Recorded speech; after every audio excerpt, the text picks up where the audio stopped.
Give me a D and a G. It's the Dawg and Gus Show. It's the Dawg and Gus Show.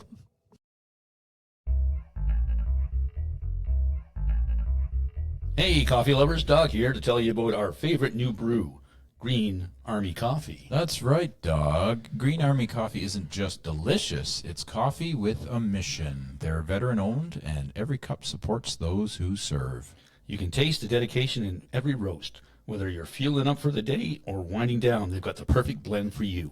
And it's not just great coffee, it's a way to give back. Supporting Green Army Coffee means you're supporting our troops and their families. So what are you waiting for? Grab a bag, sip smart, and support a great cause. Check them out at www.greenarmycoffee.ca. Green Army Coffee, brewed for those who serve. Hey, Dawg, your beard's looking flickin' great, my man. Thanks, Gus. I've been using the Bush Beard Wash. The what now? At Bush Beard, they know that every man with a beard is a unique beardo. And that's why they offer a wide range of products to cater to every beard's needs. Whether you have a long and luscious mane or prefer to keep it short and sharp, their products will help you achieve that perfect look. From the nourishing beard oil and balm to the refreshing beard wash, their products are made with all-natural local ingredients to keep that beard healthy, soft, and lustrous.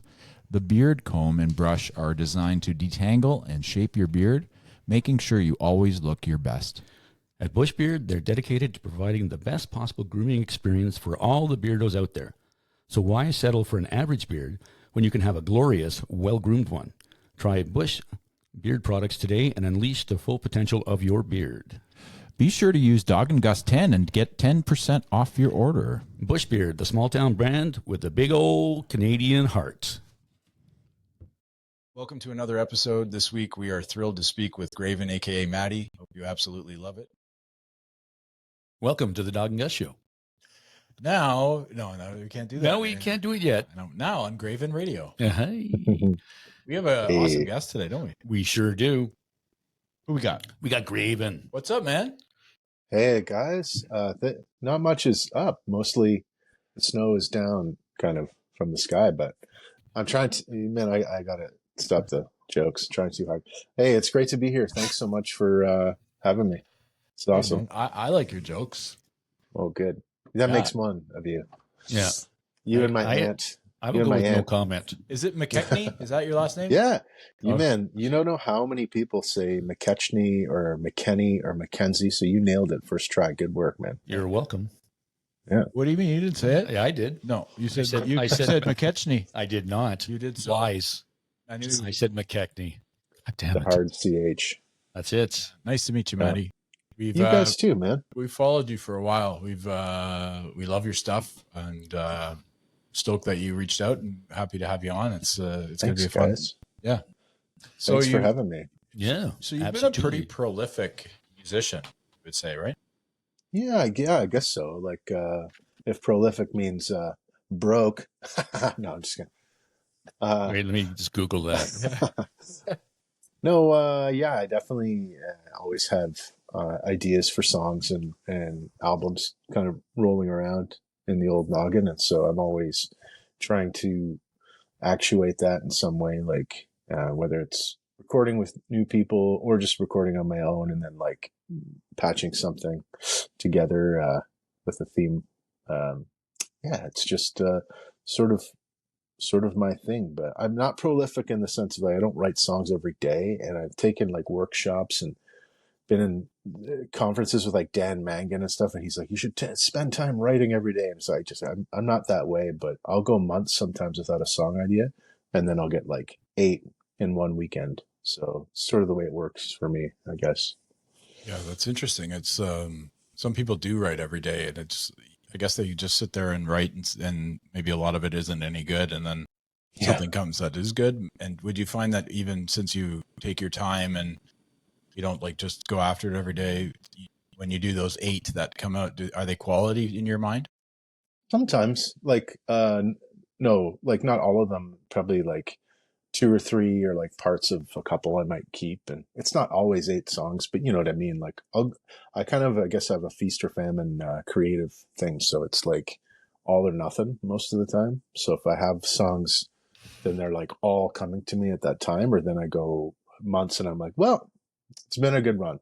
It was fun writing songs, and I guess that's it. But yeah, it's just kind of the way it works for me, and I don't know, it's different for every person, but yeah, I do enjoy like putting out albums, thinking about singles and EPs and stuff, and packaging them, and yeah, man, it's fun. Well, it says on your Instagram page, creator. So I'm assuming that that's part of the process for you. Is do you create the artwork for all your albums and stuff as well? No, no, I'm not anywhere. Like, I'm really not an artist. Like, my mom is a watercolor artist and was an art teacher, but I employ like real good artists who know what they're doing, with a paintbrush, who didn't like fail art class like I did. So yeah, I have some really cool artistic friends who can come up with good album cover ideas or posters. I have a really good guy named Mark Audette who I work with for a lot of posters. So yeah, I'm lucky to have some visual, artistically talented people, but that's not my forte at all. Fair enough. Yeah. Your mom must have been stoked that you failed art class. Yeah, multiple times, I think. I failed a lot. I was not a good, I don't know about you guys, but in high school or anything, but I was not a good student till later in life. So same. I was average in high school and better in college. Yeah, that's same with me. Same. Yeah. I think for me, I wasn't a great student either, but I like to really dive into things and learn things that I enjoy. So maybe I am a good student, but only for things that I'm interested in. That makes sense. Well, makes total sense. Yeah. If the school system could do that, we'd be a lot better off, but they can't. Well, I was listening to a great podcast today, and they're still teaching like things from the industrial age, where like they're teaching they're doing now is not preparing these students for what's going to happen in the next century, right? Like I think that like the AIs of the world, and how to use social media, and how to use it, how to use it to benefit yourself, right? Actually, they are. Oh, are they? Yep. Oh. AI is being introduced. We're learning, because I work in a school, and the teachers are taking courses on how to use AI to teach. And some of these classes, they've got classes where they're programming, like they're doing like what's the word when they're not programming, but what's the other word that they use for like doing all the inputting of the binary code and stuff, like coding. Coding. Yeah. There we go. Yeah, because I had it. I was walking. I was like, the word was, you said it, I think. I did say it. Yeah. Ones and zeros. Yeah. So when did you start playing music as a kid? Like, how old were you? Well, I didn't really. I started like taking piano lessons and stuff when I was younger, but I didn't really like that. You can only play Claire de Lune so many times before you start to question your own existence as a 6-year-old. But yeah, it wasn't my bag. And then I took alto sax in school at SRB. Spoiler alert, that music teacher ended up being one of the people who got arrested for all that stuff. Remember all that stuff that happened? Yep. Uh-huh. And so I didn't have good musical experiences per se. But then when I was 14, 15, then I really started. My brother had been playing guitar at that point a bit, and so there was always one around. And so I would sort of pick it up and, try different things. And then I think one of his friends actually, instead of me just playing one note and sliding my finger around like, Deep Purple or something, dun, dun, dun, dun, dun. But his friend showed me a chord, and then I was like, oh, cool, interesting. And then sort of off to the races from there. But yeah, all kind of self-taught. I never really took lessons. And guitar really was the gateway drug for, a lot of other things, drums, bass, all of which I can play pretty averagely. Excellent. So. Averagely is good. So I was reading on your bio there that your dad had an influence, like the stuff that you listened to when he was when he was playing, and then you gravitated to what Gus is going to really like was the hip hop and the and the rap. Talk For a little bit sure. about that because Gus could love that. All right, Gus. Well, yeah, I loved rap from, I think it was sort of in the pre-teens, like I think it was like Run DMC Raising Hell came out, and a friend had that cassette, and I borrowed it, and it was like, I've never heard anything like this, you know, it just blew my mind. And then it was like the Fat Boys started to come out, and LL Cool J, um, and then the Beastie Boys, Licensed to Ill. Those were like the first 4 tapes that I really owned at all. And so I listened to all of those like repeatedly, and just love the wordplay. I love the samples of beats that they would choose. It was always kind of interesting to me. And then having an American mom, so I'd go down to the States a lot to visit family. Instead of it being $12.99 for one cassette at Sam the Record Man here in Canada, I would get $20 or something for my allowance, and you could get 4 tapes in the States, right? Because they were all $5 down there, brand new. So I'd be like, 4 albums, no way. So it was a fun time, yeah. And rap just kind of kicked a door open for me. I don't really know what it was. I think I loved the wordplay. I loved the samples. I loved how it was all about putting down your opponent, but like graciously, like gracefully with words and being smart about it. You know what I'm saying, Gus? Yeah. Absolutely, yeah. That was what kind of drew me to it, and the beats, especially, just like you said. Yeah. And it's funny, like I remember when I first started listening to hip hop, it was Beastie Boys, and then I got into the '90s stuff. Like Tribe Called Quest was like is my favorite. Dude, so, yeah. Tribe Called Quest. I'm not even kidding. It's so funny you said that. They're like my top, probably my number 2 of all time. Just their beats and rhymes. I fully agree. Like some of the best stuff ever. Yeah, like jazz, and like they incorporated a whole bunch of really cool different sounds. Ali Shaheed, and it was Shaheed. I think I'm with you on that, because what I was getting at is like I didn't know that they sampled as much as they did, and till later, and like I was just interested in the music, right? I wasn't like looking at the history of it or anything like that. I was just enjoying that moment, like you were saying, and it just changed my whole, like it changed my childhood. You know, I went from Sesame Street to Beats, Rhymes, and Life, you know, so that's wicked. Did you were you a big Beastie Boys fan? Yeah, I love them. Dawg didn't even realize that they're a proper band, you know, like they did Sabotage, like they played all the instruments on that, and then I showed him they have like an instrumental, like, you know how, I mean, you would know this because you love them, but the instrumental stuff that they did there's a whole playlist of just that from all their albums. Oh, that's so cool. I didn't know that. Yeah. Oh yeah. It's the best. Because if you're ever working or you're chilling or whatever, you could just put on Beastie Boys instrumentals, and it's relaxing. You know, it's really good. Yeah. I love that, man. I got schooled that day finding out that they did that, because I never thought, because I made a CD. We used to go golfing every year, and I make up CDs from all the guys that were going. They would give me songs, and I'd burn them onto a CD for everybody. And one guy, it wasn't you, it was another guy. He's like, well, can you play these songs? And I'm like, okay. And I'm listening. I'm like, when are they going to start singing? And it's like, I didn't realize that it was a completely, and I was like, wow, this is really cool. Yeah. So lesson, you know, that was good to know that. And that was awesome. Gave me a little bit more of appreciation.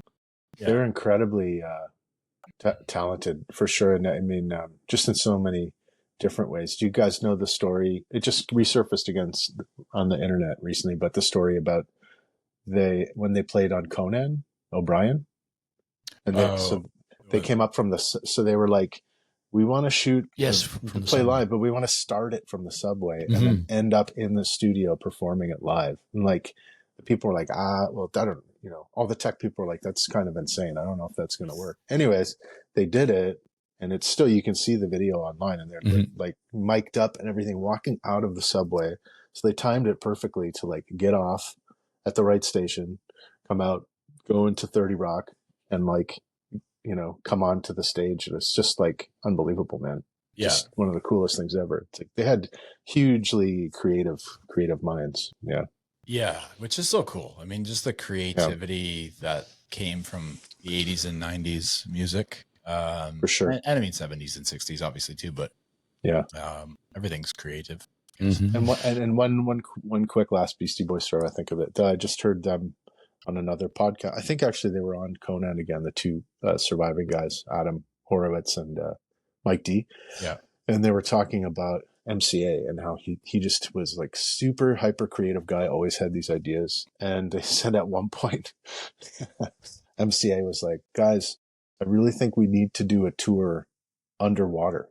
He's like, we need to perform shows under, and he was so serious about it. And they were like, there's so many ways and reasons that can't work. Like electricity, all these things. But he was like so devoted to the idea of actually doing like a tour underwater and having people with like breathing apparatuses listening to, just next level stuff. Bizarre. I'm just thinking way outside the box in an aquarium. Yeah. It's like having a couple of mushrooms and then Yes, I'm sure. Yeah, absolutely. Yeah. That's really cool. Yep. How would you describe your sound to someone who hasn't heard you before? Man, I don't know. It's one I struggle with more and more. I guess if I think of bands that I like or who have influenced me, but it's always hard to say. Like I'd maybe say like alternative folk or something, and they're like, what does that mean? Or like acid country. No, not really. I don't know. No. It's kind of like, it does have a twang to it at times, but then a lot of it also can be like fuzzy with some distortion. I like all that like 90s stuff. Like Dinosaur Jr. obviously is a huge influence, and big Pavement fan too, and the Pumpkins obviously. But yeah, like I just kind of, I think I like to change up the sound too. So it's definitely, I would say, the things that people come away with, or who write notes or say nice things about my songs, which I'm always like flattered by. And I'm like, did you hear the right person? Are you sure it was me? But they say like the words. So I think it's always like lyrics are like what I'm focused on, what I'm interested in. I love the wordplay. Probably still my rap love has something to do with that too. But I love thinking about the words, kind of crafting them and making them into something. Cool. You did quote twang thunder folk. Yes. Yes. Yeah, that's something for sure. There you go. That's definitely Right? definitely in the thing. But that's always a hard one when people are like, so who, or like, what do you sound like? Or like, who do you, and I'm just like, sometimes it's fun to throw them off course and be like, it's really like one part Limp Bizkit and another part Joni Mitchell or something, which isn't obviously the case. But I love Joni Mitchell. That's quite the collaboration that would be. Yeah. Would you imagine? No, I wouldn't. No, you could. Well, that would be fun. Yeah. I mean, Would Wes it be, Borland would be all over that. He's thinking way outside the box too. I like it. Yeah. Would it be Limp Mitchell or Joni Biscuit? I don't know. Joni Biscuit, baby. Yeah. Yeah. Limp Mitchell is Limp. Joni Biscuit. Yeah. Joni Biscuit. Joni Biscuit. I like that. Limp Mitchell, like Kim Mitchell would sue him and be like, "Hey, Yeah. what? I'm not limp. Come on, man. What's going I on?" have ED. I still got it. You still got it. I take those blue pills. Oh my God. Tell us about the album "Always Everything." It's actually, I love that album. Oh, thanks, man. How long did that take you? Kind of the process of doing it, and what was your mindset when you were writing that album? That one was kind of like some song pieces that I had like sitting around for a bit, and then just sort of I realized like, oh, some of these could fit underneath this idea for the Always Everything was just an idea I had about relationships, how sometimes like the societal pressures are very much like, find a partner, find the one, all that stuff. And so I was thinking about that and then sort of writing some songs about it for a while. And then I had these songs scattered over probably the last year and a half. And I was like, oh, that one might work. Or that one could work here. And then all the recording of that came together pretty quick. And I had to record the first track, Comforter, for this guy, Franco, who's a student at Terra. You guys know like Raven Street Studios in Ottawa? Mm-hmm. Yep. Yeah, very cool place. And my friend Shannon kind of runs that program. And so she's always looking for people to help record. Like the students all need like accredited time recording people to pass their course. So I was like, oh, well, I kind of have a song I think that's ready and we could do it. And that one came together pretty quick. That was like 2 hours or something. And I played all the instruments. It's not a flex or anything. It's just like I can do certain things okay and make them fit together. And that one came out pretty quick. And then I was like, oh, yeah, that also fits with the idea and theme. And I was like, maybe, so I sort of pieced it together. I recorded a lot of it at home here at my place, Nepean, and then I also recorded a bunch of it at Raven Street a little bit too, just to get some good drums down. And yeah, it was pretty quick. Like that album didn't take very long because I was doing all of it. So it was like, I was like, wow, it's me or it doesn't get done. So I'm just going to do it so I can put it out and put it up online. And yeah, but I have some vinyl coming out for it soon in the next couple weeks. So that's really fun. But yeah, thanks for the nice words. I really liked making that record for sure. It was a lot of fun. Nice. He said vinyl. Yeah, I'm in Yeah. for vinyl. Yep. And a toque, man. Right. Yep. There's some nice merch going Done. on there, you know. Done. We're in Mannatech, so we're not far from you if you're in Nepean. Oh yeah, perfect. Yeah. We could have done this in person. Jeez, I didn't even know. Yeah, that's all good. Yep. We always like it better. Like it's cold, man. You gotta get out of your house and like, I know. Off your couch, Yeah. out of your studio. Dog had to leave, but that's a different thing. What? Mm. You had to get here. How did Yeah, you I get did. here? Did you morph here? I did. I took a transporter. Very cool. The What's it like? transporter LTR transporter? That's it. No. Yeah. Yeah, there you go. I was almost late. Hey, I was almost there, actually. So being you're a dad, it says that in your Yeah. like. So tell us about like as I've become a dad in the last couple of years, it's quite an experience. What's your experience as a dad? Yeah, man. How old is your kid? They're twins Kids. and Wow. two They're or both two. two. Yeah. They're twin, Oh my identical gosh. twin girls, man. It's crazy. That is unbelievable. Wow. And you're in the thick of it right now, 2 years old. Oh, yeah. Wow. Sick man. all the time and like still Goopy. trying to Yeah. goopy all over. Yeah, exactly. You got it, Pontiac. Oh, Yeah. man. Yeah. So yeah, my daughter Sloan is 8. She just turned 8. So she's a little bit further down the road. Is really becoming like a whole person with like intelligent ideas that are much more intelligent a lot of time than mine. I'm like, where are you getting this from?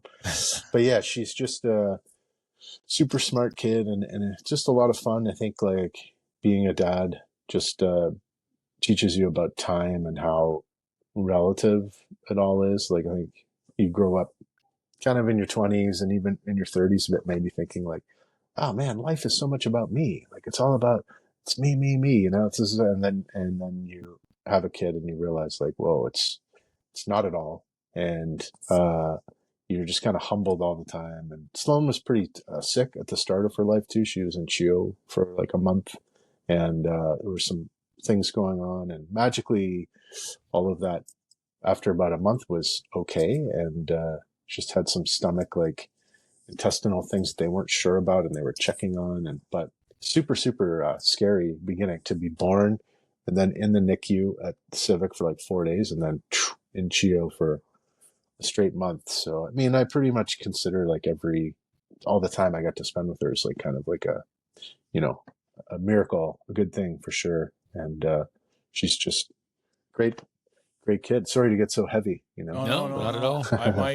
My daughters were in the NICU for a month. They were preemies. No way. And, Oh wow. And my Scary, partner man. Megan does. It's called the NICU Care Club. So Okay. she does for parents that are at the NICU. There's like she leaves like a little package and like you go have a coffee and like like it's That's a really cool, great thing. man. I'll send it to you through the DM. Yeah, please. Yeah, and so she actually just got on as an ambassador for the hospital. So they're going to give her a budget. It's really cool. It's amazing because I think that's going to be her life work. Wow. That's she's awesome. she's an amazing individual herself, but also to think of this and then think of others. And our experience was challenging too. And we were worried all the time and it's tough, and like you said, though, like it was all about me before me. I want this for me. I want to do this. And then now you got these little individuals and I can't even imagine them at 8, but right now, even like they have such great little ideas. Let's build something. Yeah, Let's do something. of It's course. super cool. Super great to be a Even dad for sure. even at 2, man, like I remember Sloan at that age, and it's just so fun. You're just right now, I'm sure, thinking back to that time, like you're just seeing the changes all the time, right? It's crazy how fast they change at that age. You're just like, whoa, they weren't saying that word yesterday. Like, yeah. Yeah, like one day she's like, I'm getting full sentences. You know, like, why don't we go do this, Daddy? And we got something to do over here. And and I'm like, okay, yeah, sure. You know, like, did I say something that I shouldn't have? When I, you know, like, you're just more cautious of what you're saying for sure. Yeah, but it's great. It's the best experience I've ever had for sure. It really is, man. And I think it definitely. I think I was like a harsher person before I had a kid. Like, I think I was more. I thought about music, and I kind of started down that road like later in life. I got more serious about it probably like 2014, 15. So about 3 years before Sloan was even alive. And I think I was like pretty ambitious, but also probably pretty competitive too with other people and music. And I was also surrounded by a lot of musicians who were like bitter people. And I was like, oh, I guess this is just the way. Yeah, you just become older and like more bitter. Cool. Okay. Yeah, this is the way it is with music, you know? And, but it's really just changed me. And also, I'm sure, as you know, you meet other dads and like other parents and other people, and not saying people without kids aren't cool, but you just get these, hey, yeah, no, you're very cool. In fact, you're great because you're the people we give the kids to. We're like, here you go. And then they play them and tire them out, then bring them back. Yeah, exactly. Yeah. We need those. We guys. Do. Yeah. Teach them the ways.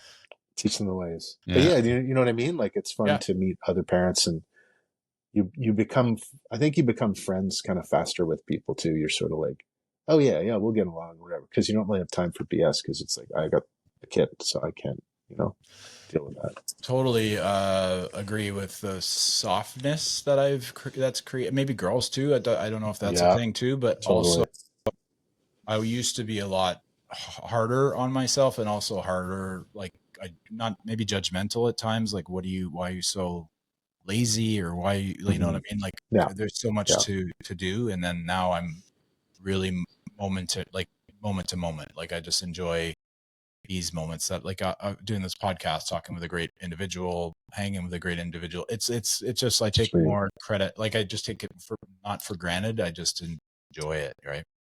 Yeah. That's it, man. That is it. Yeah. I love it. And music is such a language. I think that the fact that you create your own music and you love listening to music, and then now your kid's going to like to listen, you know what I mean? Like, and you'll learn new music and listen to the Wiggles for the rest of your fucking life. I know. The Wiggles. Yeah, I'll tell you, but Sloan's 8, and she's like a full-on Swiftie. Yeah, she's a Swiftie, man. And I think Taylor Swift is like super, super talented. But it doesn't matter who it is. Just like you said, the Wiggles or whatever. If that's all you're hearing, like, all the time, after a while, you're like, you start to become resentful. It's just the way we are. You're like, I can't listen to it 24 hours a day. Let's try 23. Give me that 1 hour break. Listen to License to Ill, Sloan. Yeah, seriously. Come on, Sloan. Yeah. She'll get into that. Yeah, man. She actually is pretty good at that. I suggest stuff sometimes. Like when Stranger Things kept like coming back and becoming, but that Kate Bush song, Running Up the Hill. Running Up the Hill, yeah. I was playing that for her one day in the car, and she literally was like, can you play that again? Like 3 more times. She was just like staring out the window. I was like, man, maybe she's having like an existential crisis, because it's such a good song. Mm-hmm. And I was just, so she was really just absorbing it. She's like, that song is so cool. She's like, I've never heard anything like that. I'm like, I know. It's a pretty crazy, wild song. But yeah. How beautiful is that to see them like looking out the window and like not a care in the world, like just enjoying. I know. Yeah. We could learn a lot from kids. We could learn a lot from kids, for real. We do. We could. And we do. You're right. We do. We absolutely do. But you need to pay attention. That's right. A lot of people put the phone down and watch. There you go. So we're talking about songs that kind of segues into my next scenario/question. Love it. You're stuck in an elevator. What is the song that you could tolerate being on repeat until you're rescued? Oh, wow. That is a good question, because just as I said, if it, like, how many hours are we talking? Well, I don't know. You just can. Okay. Let's say. All Let's right. say. 7? Let's say. Well, 7? let's say you're stuck in an elevator. Let's say a couple hours. 2, Let's go Okay. 2. 3. Man, even that's so hard. That's a lot. And it's funny too, because even playing music, sometimes I like to listen to podcasts now, because sometimes, playing a lot of shows, I'm like, I'm not in the mood to listen to music. But if there's one song, probably like, River by Joni Mitchell or something, like, I love that song. I love a lot of her Great stuff. song. Probably something by Johnny Cash too is always sort of comforting. Like that Hurt song that he redid, or that was like Trent Reznor, I think, right? Yes. The Nine Inch Nails. 9 guy Inch did that? Nails. Yeah. Yeah. But then that might be hard, because then at the end of it, you'd be really depressed. It's such a sad song. I'm right? stuck in an elevator Everything's listening to sad. Johnny Cash. Everything's sad. Yeah. If it was like Ring of Fire or something, that might be good. There you go. But that's such a short song too. You might be like, go crazy at the end of it. You might be like, You'd be listening to it like 60 times an hour, because it's 50 times an hour. I think it's like 3 minutes long. Yeah, it's short. it's short. I have it. It's my ringtone. Do you think that Oh, wicked. Johnny nailed that version of Hurt? Like, do you think that he did a better version, Oh, or what do you think? I don't know. I think that, like, I had that Nine Inch Nails album, and I wasn't even a big fan of theirs, but I just happened to like pick that one up at a used CD store. Remember those? Yeah, In like the 90s. I think it was The Beat Goes On or something like that. But anyway, picked one up, and I was like, whoa, Hurt. That song is crazy. Like, so intense. And I think he even changed a couple lines about like the needle tears a hole or something. Yeah. He changed it to like, I wear this crown of thorn or something. Anyway, but yeah, even I heard Trent Reznor in an interview say, he's like, I just can't play that song live anymore, because he's like, it's just Johnny's. It became his. Good, and I think there's something beautiful to that. It just sort of made it. He covered it, but he completely like made it his own thing. Like, he put his own spin on it the only way that he could, and incredibly like, the video and just his singing in it. It's just like so sad. Well, just because he So knows good. he's at the end of his life, right? Like, Yeah. he's on the back 9, we say, maybe the back 2 at that point. Well, but Yeah. but there was a lot of precipitating factors too, though. Like, the guy who did the video, like, was basically trying to knock down the door to get them. I want to do this video. I want to do this. Let me do the video. Let me do the video. Oh, really? And Johnny was like, he refused that song like 2 or 3 times. And Rick Rubin's like, dude, what do we need to do to get you to record this song? So that's when they stripped it down, right? And they did, like you said, him and a guitar. And then Rick Rubin, the genius that he is, it's like, Johnny, just do what you want, man. But he kept pushing that song on him. Like, Yeah. I think he sent it to him. I was reading that he sent it to him like 3 different times, that same song. And Johnny's Wow. like, well, I just don't get it. yeah. And he's like, well, what if we did this? And then so he did it and sent it to John. And he's like, okay, let's do it. So that, a lot of cool. kudos to Rick Rubin as well, right? Well, Rubin's just such an artist when Yeah. it comes to Oh, yeah. that. He's not a great musician or a He producer, doesn't but propose to be. he's either. an excellent at getting people to just do what they feel is right. I don't know. Yeah. Like, if you watch that again, back to the Beastie Boys again, but I don't think they would exist without him. Like, Mhm. he was their their college buddy, who just always had like speakers and a sound system around, and he had some kind of lo-fi mixing stuff, and he was just like, let's try this, and like, why don't you sing it through like a telephone and then into the, like, just kind of innovating ideas, and they just, yeah, License to Ill, still to this day, that a record, just the way it's produced, the sound of it is so like crisp and amazing, and he has that ability to draw that out of people, for sure. Totally.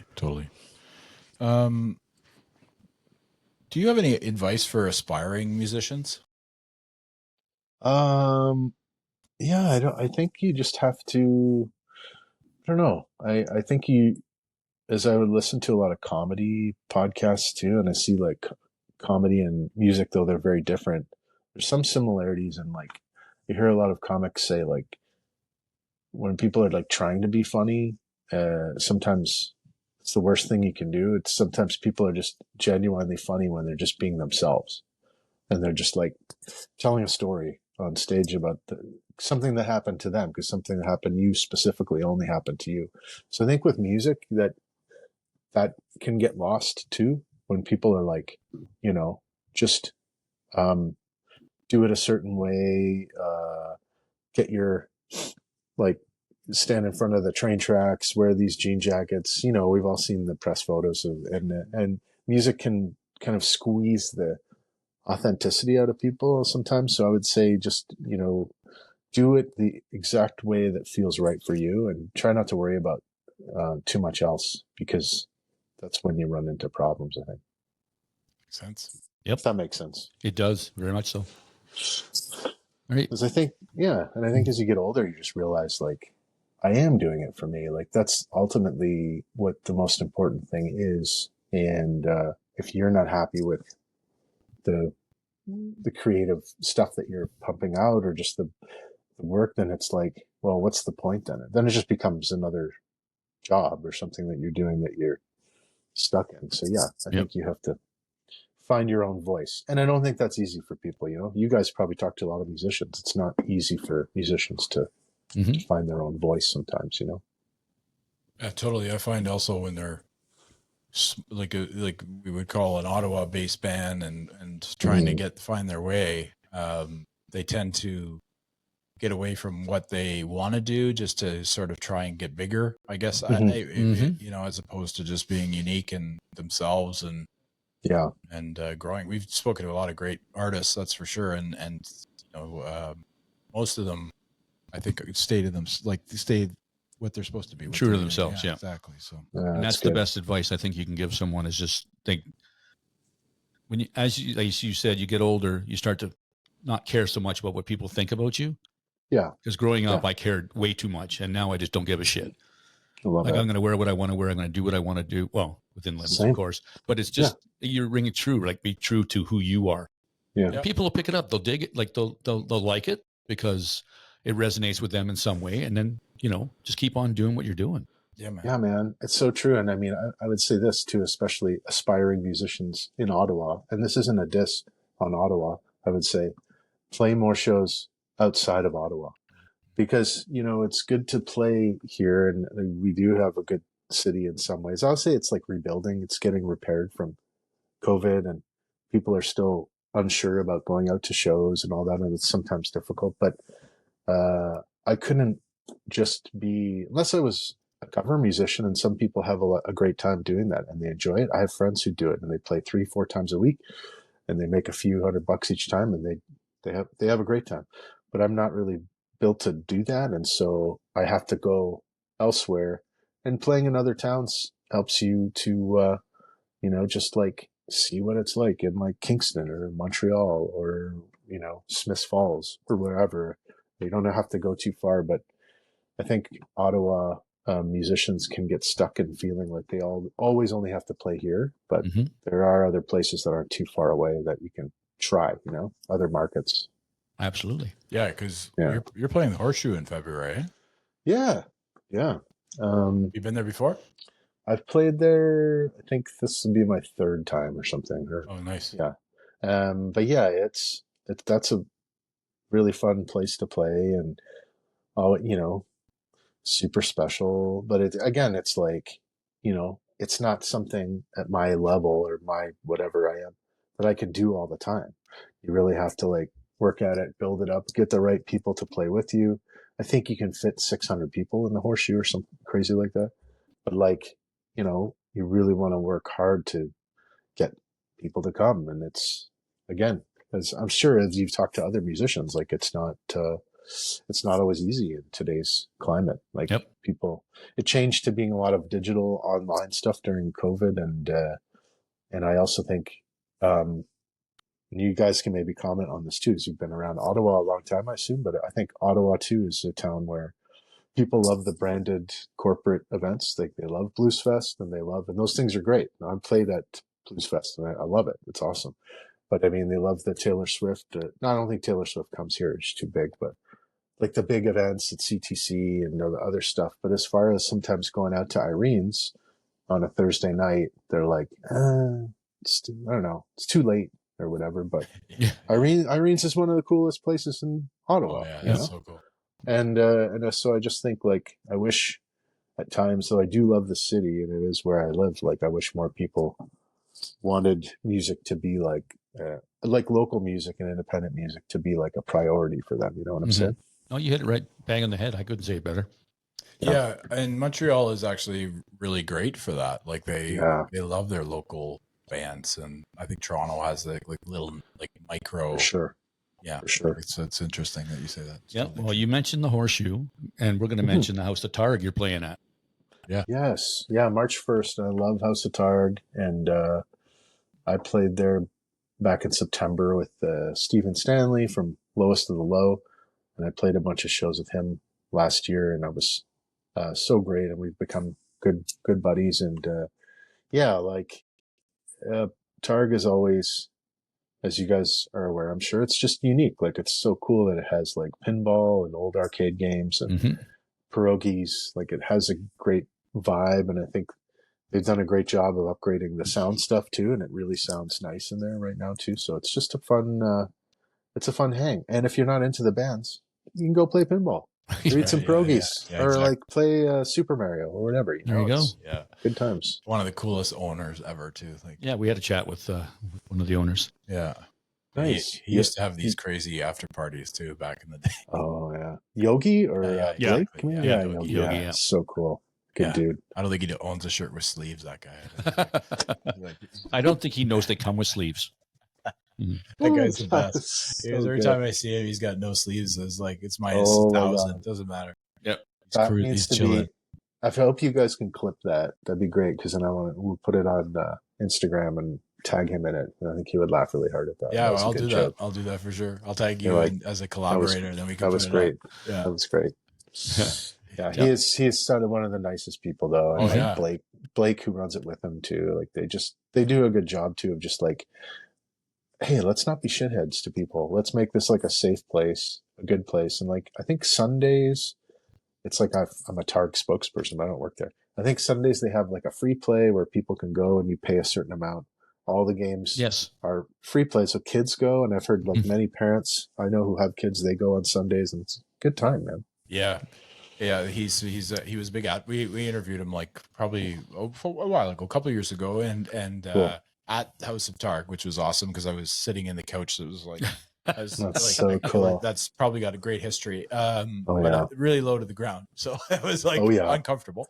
But still, it was he was such a gracious guy, and he was talking about how the community helped him build that place. Basically, there was like an electrician that lived in the area. He was like, "Yeah, you're turning this in. I'll come in and help you." And like he was just like, it's very communal, and he wanted to keep it that way. He wanted to keep For it that sure. way. So the kids on are that- important. That's what he said. Yeah, they are for sure. And he's good at that. So in that low couch you were sitting on, were you kind of like Richard Dreyfuss in that Bill Maher interview? Did you Yeah. guys see that? Yes, This was the craziest thing ever. At the end of the interview, Richard Dreyfuss has slid so far down on his chair. He's like sitting on the ground. It's like, what the hell is going on? Yeah, I know. Well, it might have been the weed they were passing around too. Maybe, But that could be. he's like, he's not tall, right? He's like 5. No.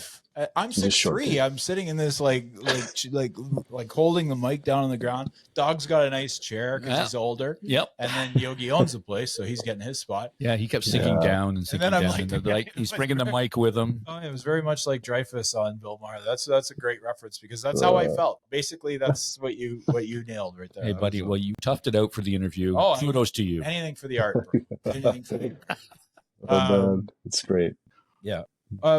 Say in 5 years, we ask a lot of people this question, but Yeah. I like it because it gives you a chance to think about it. But in 5 years, if you could think of your music career in a perfect position, what position would that be in? Oh man, hopefully just still going, hopefully still getting to do it. It's just it can be a weird climate these days. You just hear about different venues in Toronto or wherever, New York, Buffalo, and some places that I play that are like shutting down, and you're just like, ah, damn. I mean, there's new ones that are popping up, but I think, yeah, just continuing to grow. Like my guitarist Gideon, who plays with me a lot, he lives in Montreal. He said a great thing one time, which is like holds really true. He's like, music is never linear. Like your success, it's a lot of like this constantly. And so if I'm still like doing that in 5 years, then I'll be like, hey, and I'm making some, money and able to like support myself, then I'll be like, great, that's good. Yeah. Nice. We talked a little earlier about people saying nice things about you. Oh, And I got one. Michael Rosenbaum Oh yeah. from Smallwood, the series, had some nice things to say about you.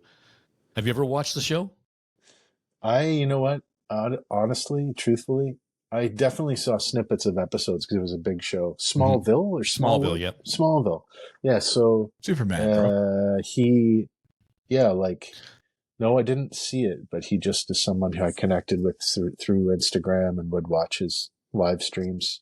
Again, during COVID, when the lockdowns, especially when all that was happening, I think all of our worlds everywhere were a little bit like closer because no one was doing anything. Like we were all just stuck in our homes and we all had internet.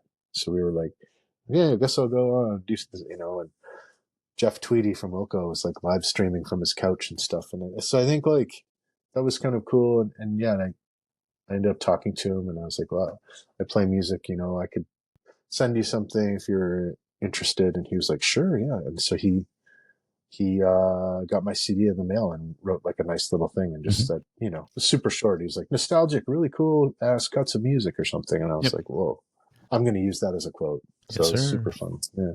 I binge watched that show. So he played Lex Luthor on the show. Oh yeah. He's a Canadian, isn't he? Yes, I believe he is. He is. Yeah. Oh, That was a lot of that was filmed in Canada, that show. Yep. I don't know if I'm not sure if he's Canadian, but I'll tell you, he just really started podcasting a lot about 3-4 years ago. And his podcast now is one of the biggest, it's called Inside of You.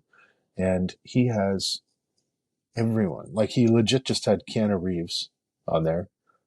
He just had Elijah Wood. Like he has the biggest of the big. And I think it's just because he sort of knows people, but his podcast is really therapeutic and people like talking to him. So it's really, really interesting. Like he's just really blown up over the last few years and he's a really smart, insightful person who, and Smallville, I think is still a big part of his life. He goes to all these Smallville, like, what are they called? Like Comic-Con type things, those types of things. And he's very connected to that community and he seems like total salt of the earth, like not a Hollywood type at all, just very, grounded, good soul. That's why we think he's Canadian. Yeah, Yeah, exactly. Maybe Let's adopt him. Yes, if not, let's do. Maybe he's from Minnesota. Yeah, Minnesota. Yeah, Minnesota. That's close enough. What is your favorite soda? Oh, good question. Because I have baby. the American mom, right? So when I go to the States, it's all soda down there. And up here, it's pop. Pop. We say pop. They say pop too, but yeah, it's funny. Or they say the soda pop. I think, honestly, I've always been, since I can remember, just like I'm way more a Pepsi person than Coke. I don't know why. It's just like, I think a slightly less sweet. And I mean, I do a lot of the diet stuff with all the chemicals. So I'll probably get cancer before I get diabetes. So, but it's a race. It's a choice. Yeah, it's right? a race. Yeah. It's a race to see what you get first. I just, I like pretty straight up Pepsi, but the odd time I do love a good solid A&W. Yes. In the frosted glass. Yeah, come on. Yeah. No messing around. Yeah. Yeah. No straight messing up. around. Straight up. Would you have it any other way? That's a sweet soda pop. I love Soda pop. I love a good root beer. Root beer. Are you guys, I'm going to guess one of you guys is a Dr. Pepper guy. You got it, Pontiac. Nice. Yeah, It's a I good- do it's like always Dr. classic. Pepper, and they have this one out right now called Vanilla and Cream, and it's Oh, sounds Bueno. good. once in a while. Dog's a Coke Sounds guy, good. just so you know, and I'm a Pepsi Okay. guy. So Hey, there you go. I also appreciate. I like Dr Pepper too. Mountain Oh, yeah? Dew. I like a few different ones, but my go-to is Coke for sure. yeah, First solid meal was a Coke and a hamburger. I'm a diet Oh. Pepsi Yeah. Zero guy nowadays. Yeah. But, Pepsi and a hamburger. Yeah, Coke and a hamburger. That's Yeah, a good. at a bowling alley. That's a good combo. Yeah, that was my Oh. first solid meal. wow. Unreal. Right? That's a different. I- That's a different That's parenting, man. Right yeah, there. Yeah, but that's like that's a really ethereal like experience. Right? At a bowling alley, and then Listen. and then watching The Big Lebowski, and then thinking about a bowling No, I alley. know. Yeah. Think about It's the this. best. We lived in Germany, and they had slot machines in the bowling alleys, and I won money. I'm 6 I years love old, it. Wow. and they wanted to give me paper money for all the marks and the stuff, and I wouldn't take it because I thought that the coins was more than the paper. So I refused to take the paper money because I thought that the coins were worth more. Because Oh my gosh. But did you get the same amount of cash? Yeah. Oh, they just gave it to you, And I bought my first bike. man, Yeah. what an I entrepreneur. love that, man. Yes, sir. That's pretty cool. I think you know what, you nailed it on the head when you said that bowling alley is like a real visceral, ethereal experience. It's like you have to be there. And yeah, you go away to the back while the game's going and you're like, oh, I guess I'll get a hamburger. And it's like usually paper plate, Mhm. right? Oh, yeah. It's the best. Yeah. I mean, it's the best. It's unreal. That's the way to They're go. the best. Heinz ketchup. Oh, yeah. No, I'm not sure if they had Heinz ketchup in Germany, but Heinz? Heinz Yeah, ketchup. Heinz is German. Heinz. It's got to be They German. had a different ketchup. They had cats up there. right? Cat's up. Actually, when I was in Germany, they had a pop called Schwipschwap, which is Oh. a Coke mixed with orange soda. What? Pretty solid, actually. Wow. There you go. I'm going to get you a Schwipschwap. I'm going to get Graven a Okay. Schwipschwap. Well, When please. I pick I up a would love couple of vinyls for us, I'm going to bring... What about? I'd like a shrimp You guys are the schwab. best. Well, I'll bring it for everybody. We'll There we go. Schwipschwap it up. But it's Oh, it's right pretty on good. down. You wouldn't think it was that good, but it's pretty good. Hey, You know what? In my later adult years now, I'm like kind of trying to. Doesn't always happen, but I'm trying to like drink less. And I've just been finding lately. I don't know why, and I've never been a vodka person my whole life, but like vodka with some Diet Coke and ice, pretty solid. And again, I'm not a Diet Coke guy, but a lot of the bars have Coke, not Pepsi. vodka goes with pretty much everything. Yeah, it does. I used to like it. So there's- I used to like it straight up. Dr. Pepper. Dr. Pepper and vodka. I used to like the old vodka. right out of the Oh, bottle. well, yeah, but a cold bottle. Yeah. You know, like it had to Oh, be in yeah. the freezer. You know. Yep. Oh. Yeah. There you go. Yeah. Graven's my guy, man. I'm down. Yeah, well, Yeah. he also Right. has a podcast. Yes, he does. Graven's that's right. Graven Town is called, right? Graven Town, yeah. Yeah. And I just kind of chat. Sometimes I have guests, but a lot of times I just riff on my own. I call it sending one out to the universe. Nice. So yeah, it's fun to just get my, it's like therapy for me or something. I don't know. It's fun. Yeah, like his hoodie. It's like it is our therapy, though. Yeah. You know. Oh, absolutely. Like I find this very relaxing, and listening to them, and I'm gonna definitely check out Graven's for sure. Because I'm always listening to one, right? But mine are, I kind of listen to the Diary of a CEO, and then I'll go into like a Australian murder mystery, and then I'll Love it. during COVID, I was like into this one podcast about this teacher. I think it was called Bad Teacher, and the teacher left his wife, but his wife was murdered, and he ends up with one of his students. It's a real trip, but it's anyways, and he get away. I don't think he got away with it because they didn't give you the ending, and they had to bring another season. I was like, I'm out. I got to want to see, like finish it up. Don't you guys find that too? Just like what you said, the I'm out. I find that's a lot of everything is series now. Like people are like, oh, you got to watch, Game of Thrones, or you got to watch this or whatever. And I'm just like, how long is it? They're like, oh, it's 8 seasons. I'm like, I'm out immediately. Immediately, I'm out because I'm like a movie guy, and so I'm like, please, like, don't get me wrong. I watched all of Breaking Bad. That was great. 4 seasons, I watched or 5 seasons. That's it. It was done. One and done. And then The Wire. Love that show. Oh, again, completely. 4 seasons, solid. Solid. But then I was like, like a lot of these new shows with they're like, you got to watch Love on the Spectrum or wherever, like Virgin on some island thing. And it's like, like 21 seasons. I'm like, no, I'm not. I'm out. Yeah, exactly. Yeah. I'm not into I'm a movie guy too. So Me too. and especially now with the young ones, I barely watch TV. So it's like, because by the time you get them to bed, you're like, I'll just read or listen, like I'm just going to go to bed. Like I'm at that age now. I think it's sort of, you get into your 40s and you're like, well, what are you going to do? Like it's happening, man. It's, and also do you find too, like your time, you have 2 2-year-olds and me just having an 8-year-old. It's like when, and I only have her part-time. So I have her like half the time. And when I have my own time, it's like, it's valuable. I got stuff to do. Like I do love watching stuff, don't get me wrong. And sometimes I'll get sucked into an hour and a half, maybe 2 hour movie, but then it's like, then I'm out, Yeah. right? Yeah. I'm not invested for like, oh, now I have to watch 18 more hours of this thing, right? Yeah. It's funny that you say that. Do you find you rewatch movies or rewatch episodes Yes. yeah. Like Big I watched time. The Office again during COVID, and Oh, that's fun. it is long. Like again, after Michael Scott and they go through that, couple of years where it's a couple different people, it's still funny, but it wasn't as funny. And, No. And you would never get away with the stuff they say now. You know what I mean? No, Like it's true. some of I it's know. pretty harsh, but Yeah. and movies are not just 2 hours anymore. They're like fucking 3 hours, and you're like, Some of them are. and you're like, what? Why is this 3 hours? Although know.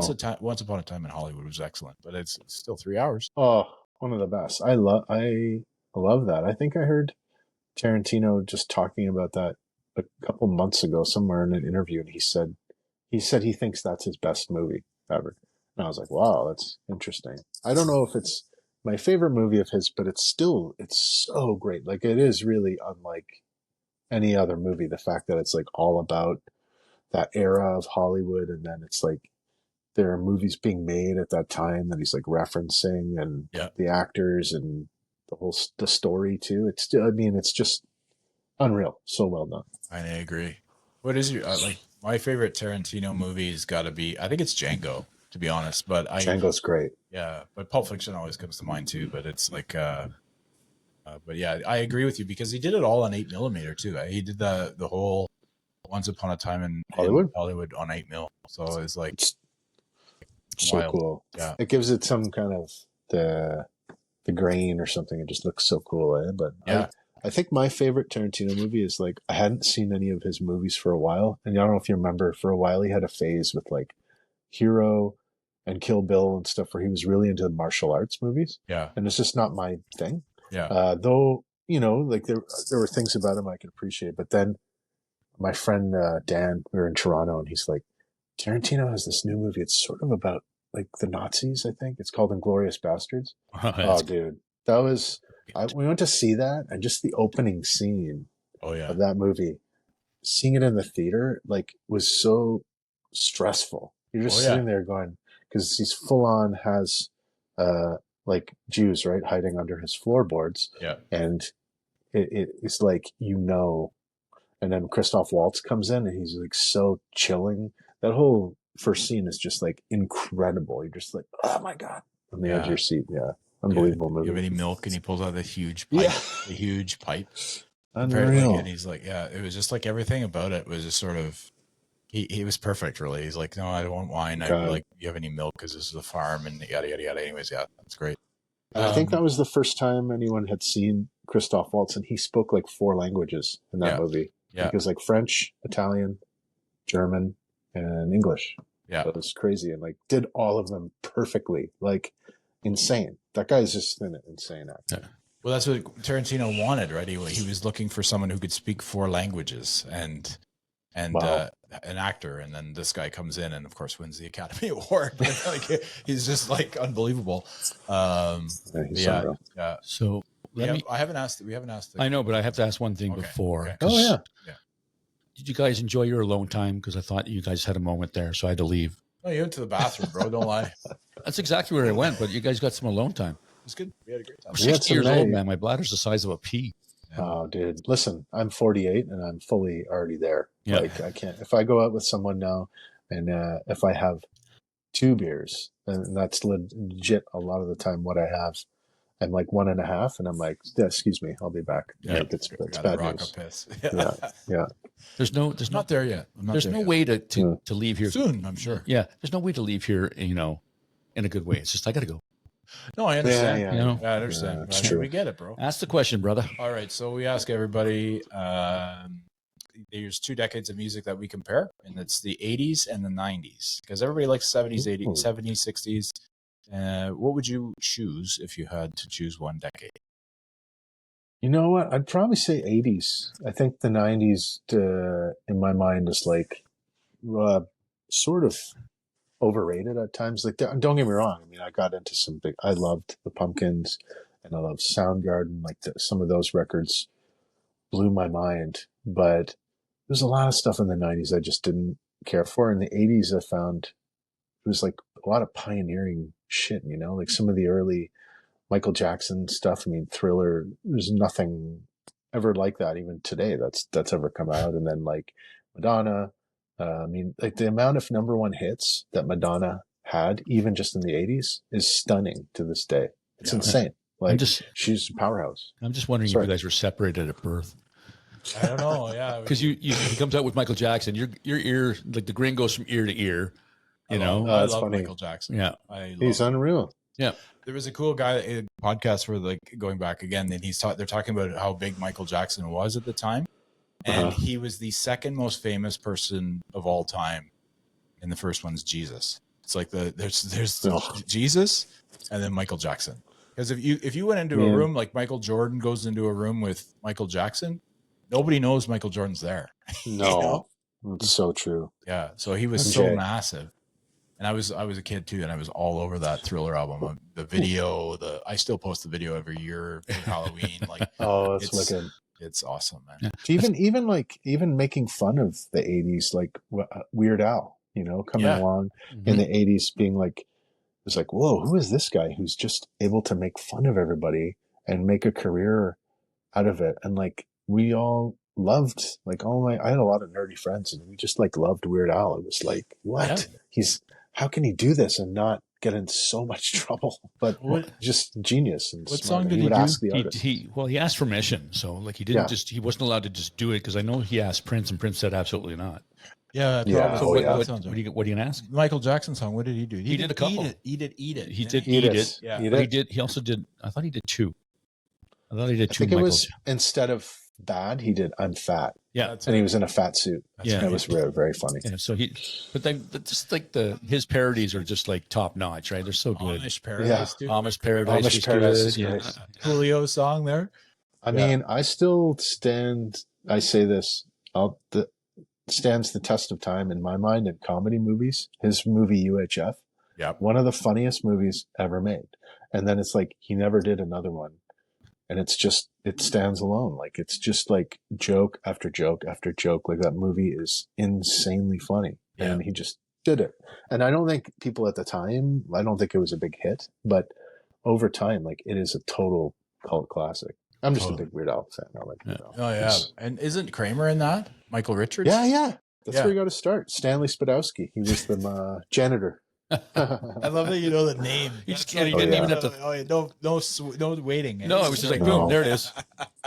I watched that movie so many times, man, with friends. The parallels between the two of you is scary. Yeah, because I like all those weird. I remember that movie really well too. I was pretty young, but it was you're pretty good at throwing out the stuff as well. You don't have a killer mustache, but you guys are doing okay. Maybe he looks like you can grow one in though. You have the stubble there. Yeah, maybe you could. But that's my gig. He's not allowed to touch that. That's fair. Yeah, you're doing it. You're doing it in space. I gotta keep it. I can have scruff. I can do the scruff, and then I'm good with that. You know, even a UHF though. I was thinking the other day about that movie, and I was like, I haven't seen it in years, but it's like, oh yeah, that movie couldn't get remade today because there's like a guy upstairs who has like it's a pet. He's like a Mexican guy who trains people's pets. And one of them is like, he trains dogs how to fly. And just a constant joke is he keeps seeing dogs like fly out of his window. And he's like, I forgot about that. That's okay. Yeah. And he's like, come on, you got to fly. And they're just like, obviously fake dogs. But even, I don't think in today's world, they will obviously. PETA would be all over I feel like they were like really fake. Remember, they were like, I think they were stuffed animals that you could tell they were stuffed, and he's just filing them out the window. Yeah. Oh man, so good. And there was a guy who taught karate, his next door neighbor, and the people were always punching through the walls and stuff. And he was like, I try to teach them karate, but they're so stupid. It's so funny. This is great. Oh, that's good. Well, listen, we really appreciate your time. Obviously, we could talk for much longer, but sure, we know how valuable your time is, buddy. So we appreciate you coming and joining us for an hour. And February 27th at the Horseshoe in Hamilton, and then Toronto. Yeah. I don't know why you did H&H, maybe. the maybe hammer. you're too. I think you know, I don't I know. think you're a Tie Cats fan at heart, maybe. Is that true? No. No. Red Okay. Blacks. Red Blacks. Red Blacks. Yeah, they're Rough great. Riders. I mean, I remember them then. Rough Riders. Yep. And Yep. then March 1st at the Targ. That's right. Yeah. Yeah. Going on the CFL, I had a buddy who was American, and he came and stayed with us, and we go to the CFL game, and he's like, the Rough Riders are playing the Rough Riders, and he said, "You have 8? How many teams do you guys have here? 8, and two of them have the same name." I'm like, yes. Well, one has a space, and one is Rough Riders, one word. So There you go. You made fun of me for years for that. It was funny. Yeah. Rough Riders. That was such a cool. It was funny. Yeah, I remember. Yeah, Saskatchewan and Ottawa were both the Rough Riders, and we were like, oh, funny. It's interesting that the States doesn't have a team called the Rough Riders. No, Yeah. but they have teams that have multiple names. Yeah, but but there's like 700. Yeah, but Teddy colleges. Roosevelt was a Rough Rider. Yeah. You know what I mean? Yeah, So yeah, it's yeah, funny you're that right. that's not historically, accurate. Nice. Thank you so much. Yeah, I watch the History Channel. Very good. Very good. I You geeked guys out have for a a sec good- there. Thanks, You guys Matt. have a good Johnny Carson Ed McMahon thing going here. It's great. I love it. So I don't know who's who, but it works Yeah. well. Let me do the golf swing, and then I'll be John. Hey-o. All right, and I'll be Ed McMahon. Yeah, he There was you go. boozing. So was Dino. Oh yeah, he was. Oh, he was. Yeah, he was boozing. Well, listen, if you guys can come on March 1st, Saturday, I'll put you both on the guest list. So please come if you can. Oh, I'm going to be there. I'll Right on. do my best. Yeah, match first. I'm there. Just with the kids, sometimes Wicked. challenges, but And I have two opening. Annie Martell is a great singer-songwriter from Ottawa. She's going to open, and then there's a cool band before my band called Sugar Bomb. We're also Yeah, great. So it's Sugar gonna be a Bomb. I great see them night. all over Yeah. Facebook. oh Yeah. Yeah, oh nice, okay, yeah, awesome. Yeah. Thank you, Matty. Yeah, Appreciate man, no you, problem. Yeah. Thanks, guys. Thanks so much for having me. This was super fun. It flew by. It was so fun to talk to you both, man. That's great. And thanks Cool. for what you do for Ottawa music and for the scene. It's like really, really important. So thanks for doing that. Thank you. Thank you. Appreciate that. Hey, man. Dawg and Gus, Dawg and Gus, Dawg and Gus.